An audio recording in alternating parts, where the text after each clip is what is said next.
मैं फिर से आपसे कहता हूं, जय भीम, जय भीम। साथियों, आज यहाँ दिल्ली प्रदेश की कोंडली विधानसभा में मौजूद मेरी सभी माताएं, बहनें, बड़े बुजुर्गों के साथ साथ आज यहाँ इतनी बड़ी संख्या में शामिल हुए सभी युवा साथियों, जिन्होंने अपने दिन में से कीमती समय निकालकर हम सबको सुनने आए, आप सभी का मैं तहे दिल से धन्यवाद करता हूं।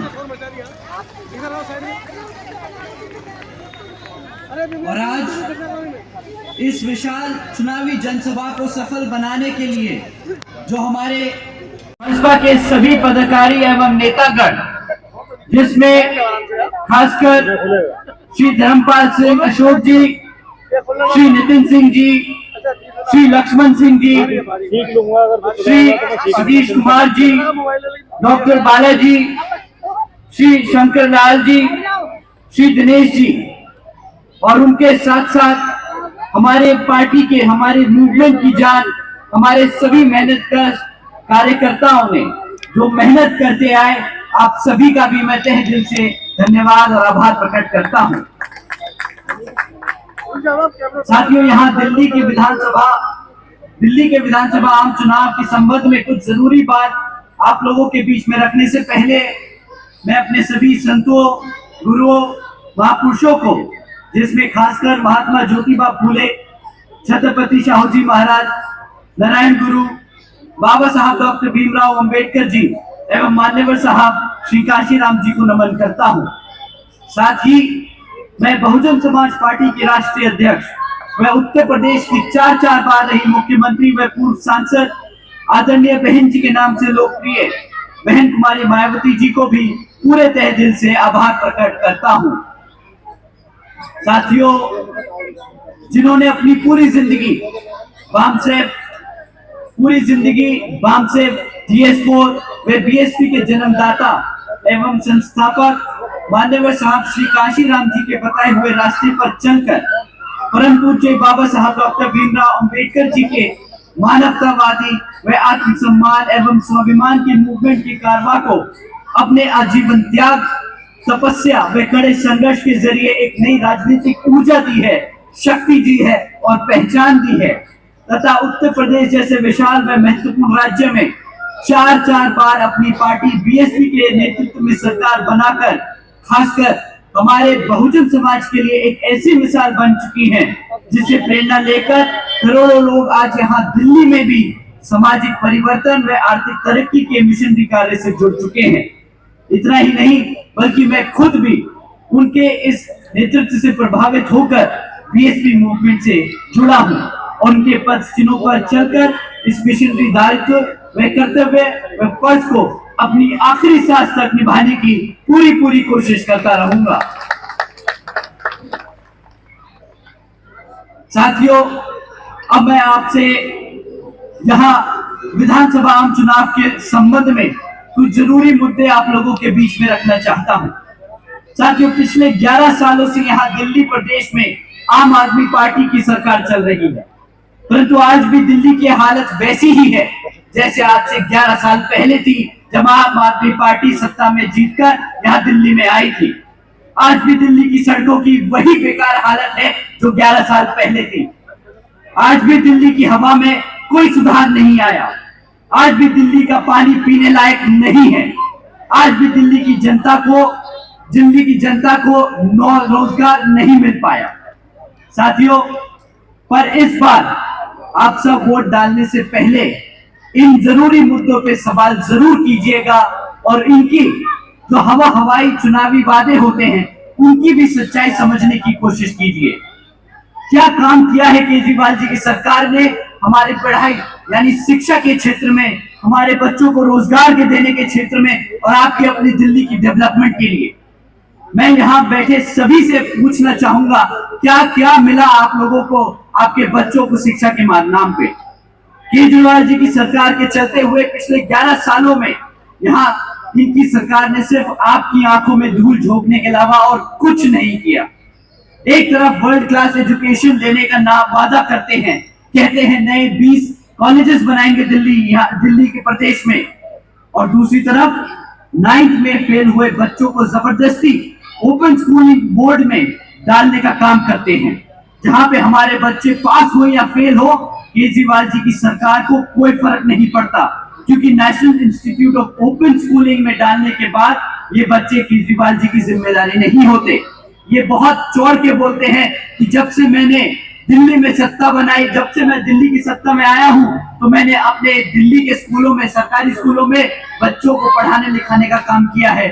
हमने एवरेज स्कूलों की बच्चों की पासिंग मार्क्स बढ़ा दिए। परंतु सच बात तो ये है कि केजरीवाल जी की सरकार की रिपोर्ट कार्ड में जब ये बच्चे ओपन स्कूलिंग में डाल दिए जाते हैं तो उन्हें ट्रांसफर स्टूडेंट दिखाते हैं। तो बच्चे जो फेल हो गए वो तो ये काउंट करते नहीं। जो बच्चे अपने आप से, अपनी मेहनत से पास हो जाते हैं, उसका श्रेय लेने ये जरूर वहां पहुंच जाते हैं। सच तो ये है कि आज 40% से ज्यादा बच्चे 9th फेल हो जाते हैं, और एक बार फेल होने के बाद इनकी शिक्षा के क्षेत्र में आगे बढ़ने के लिए तकलीफें बढ़ जाती हैं। और आप सभी जानते हैं कि सरकारी स्कूलों में पढ़ने वाले बच्चे किस समाज से आते हैं। यहाँ बैठे हमारे सभी सदस्य जानते हैं कि ये हमारे SC, OBC, ST, पिछड़े गरीब समाज के बच्चे हैं जो सरकारी स्कूलों में पढ़ते हैं, और केजरीवाल जी इन्हीं समाज के बच्चों के, हमारे ही समाज के बच्चों की शिक्षा से खिलवाड़ करने का काम करते हैं। एक तरफ बाबा साहब डॉक्टर भीमराव अंबेडकर जी को अपना आदर्श मानते हैं, दूसरी तरफ उन्हीं के समाज के बच्चों की जिंदगी से खिलवाड़ करते हैं। साथियों, यही केजरीवाल जी की सोच, सामाजिक यही सोच है। ये हमारे समाज के बच्चों को आगे बढ़ने से रोकने की कोशिश करते हैं, क्योंकि ये जानते हैं कि अगर हमारे समाज के बच्चे पढ़ लिख गए तो अपने हकों के लिए भी लड़ने के लिए तैयार हो जाएंगे। ये चाहते नहीं कि हमारे समाज के बच्चे अपने पैरों पर खड़े होकर अपने हकों के लिए लड़े। साथियों, ये इनका कोई पहला झूठ नहीं है। ये इनका कोई पहला झूठ नहीं कि ये वर्ल्ड क्लास एजुकेशन सिस्टम बनाएंगे। इनका दूसरा झूठ कि हम दिल्ली के युवाओं को रोजगार देंगे। केजरीवाल जी ने एक नहीं, कई बार ये वादा किया है। 2014 में उन्होंने वादा किया था कि मैं दिल्ली में 8 लाख रोजगार दूंगा। उसके बाद 2022 में दोबारा वादा किया कि मैं 20 लाख से ज्यादा सरकारी नौकरी दूंगा, यानी टोटल में 28 लाख से ज्यादा रोजगार देने का वादा किया था। परंतु आज 11 साल बाद भी केजरीवाल जी की सरकार ने मात्र 12,500 नौकरियां दी हैं। मात्र 12,500 नौकरियां।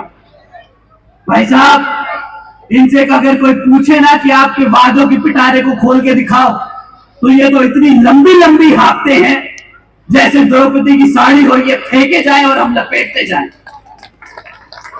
28 लाख नौकरियां देने का वादा किया था और दिया क्या? 12,500 नौकरियां।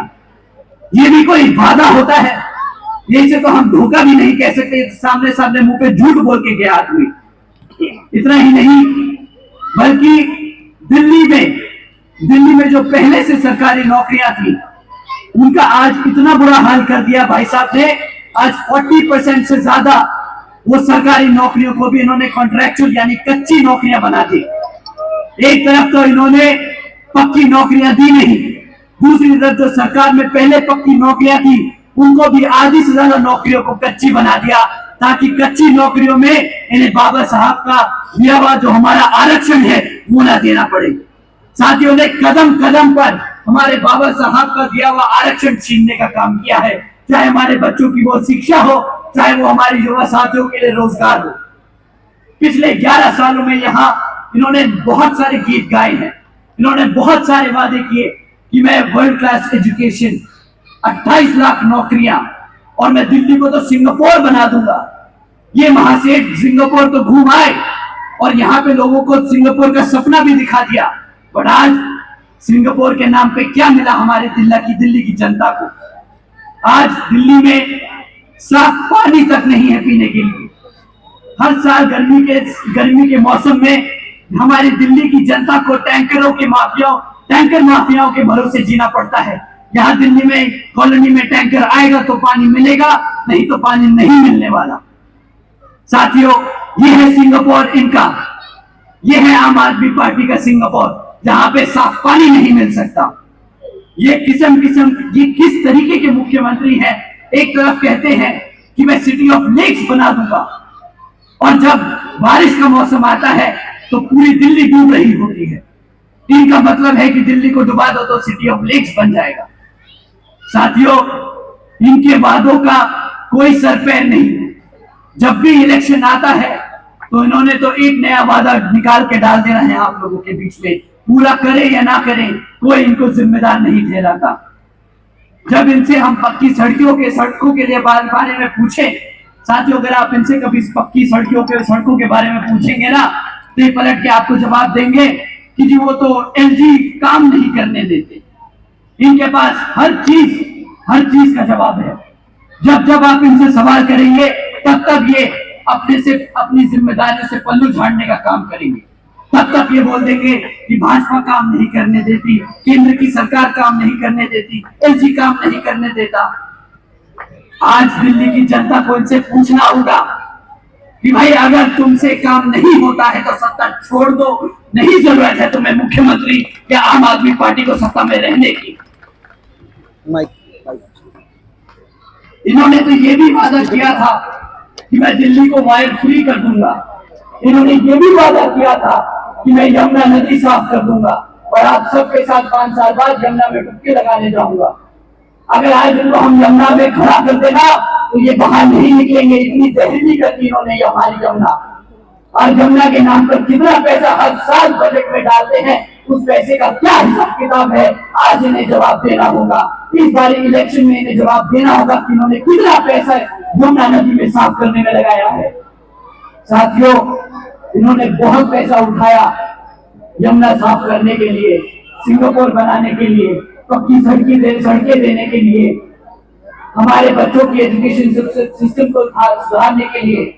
परंतु आज भी एक भी क्षेत्र में इनके पास एक काम नहीं था बताने को। वैसे तो ये कहते हैं, बड़े गर्व से कहते हैं, अरे भाई मैं सीए हूं, मुझे पता है हिसाब किताब कैसे रखा जाता है, मैं आईआरएस से निकल के आया हूं, मुझे रेवेन्यू जनरेट करना आता है। तो आज मैं केजरीवाल जी से पूछना चाहता हूं कि आज दिल्ली 31 साल में पहली बार क्यों घाटे में चल रही है? इनके रहते क्यों सरकार घाटे में आई? साथियों, ये सिर्फ नाम के सीए और आईआरएस ऑफिसर रहे हैं, इनके बस की नहीं है दिल्ली चलाना। 31 साल तक दिल्ली सरप्लस में रही और इनकी सत्ता के रहते हुए आज सरकार घाटे में चल रही है। अगर आप इनसे इस पे सवाल करेंगे तो पलट के ये इसको भी बोल देंगे कि भाई ये तो एलजी की गलती है, इसलिए दिल्ली सरकार घाटे में चल रही है। केजरीवाल जी ने आप लोगों के बीच में आकर सिर्फ एक वादा पूरा किया साथियों, वो है मुफ्त में बिजली देने का। मुफ्त में बिजली दी कितनी? 200 यूनिट प्रति महीना। मानी आप लोगों को मात्र 200 रुपए से कम की कीमत की बिजली मुफ्त में देने का काम किया। और इसके बदले आपसे क्या छीना इन्होंने? आपने 200 यूनिट जो बिजली मुफ्त मिली, उसके एवरेज में आपने क्या कीमत चुकाई, आज आप समझ लीजिए साथियों। आपने शिक्षा गवाई, आपने साफ पानी गवाया, आपने साफ हवा गवाई, आपने अपनी नौकरियां गवाई और आपने अपनी यमुना नदी गवाई। साथियों, ना मिल पाया हमारे समाज को कोई एससी या ओबीसी का कोई महत्वपूर्ण नेता इस सरकार से। आपने ये सब गवाया है। मिला तो सिर्फ आपको एक भ्रष्ट सरकार मिली, आपको सिर्फ एक भ्रष्ट सरकार जिसके सारे नेता, इवन मुख्यमंत्री तक जेल के पीछे होके चक्कर लगा के आ चुके हैं। यही मिला हमें पिछले 11 सालों में, एक भ्रष्ट सरकार जिनके सारे नेता एक बार जेल के चक्कर तो हवाला खाई गए। और जब ये लोग जेल में थे तब इनके पास मौका था हमारे एससी या ओबीसी समाज में से किसी को उप मुख्यमंत्री और मुख्यमंत्री बनाने का।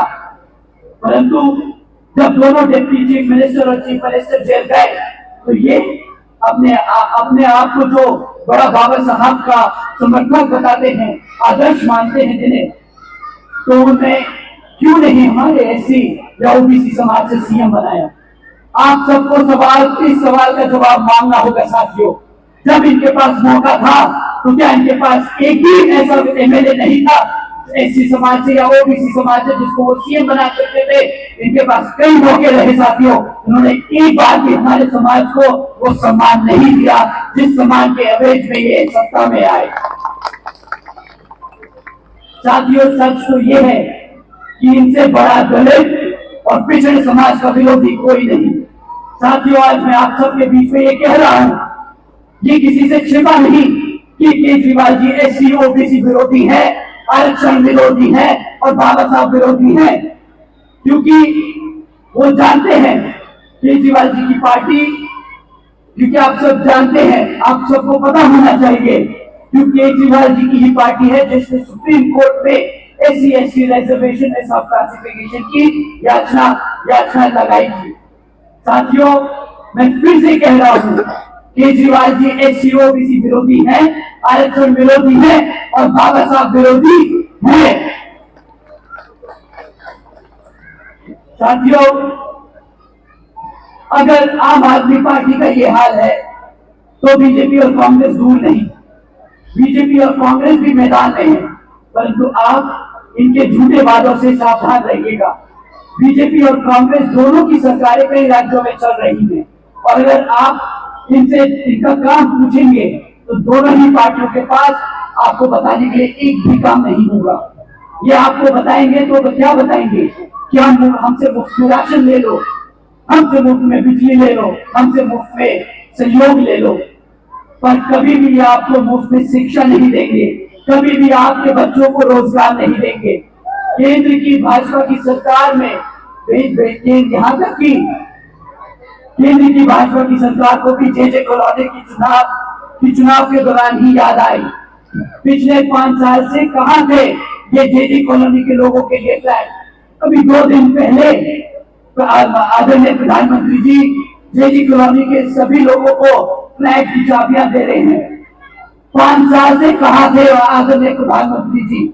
क्यों हमारी जनता पिछले 11 साल से झुग्गी झोपड़ियों में नहीं रह रही? तब नहीं दिखे ये लोग, तब प्रधानमंत्री जी को नहीं दिखे कि हमारे लोग कैसे झुग्गी झोपड़ियों में अपना दिन काट रहे हैं।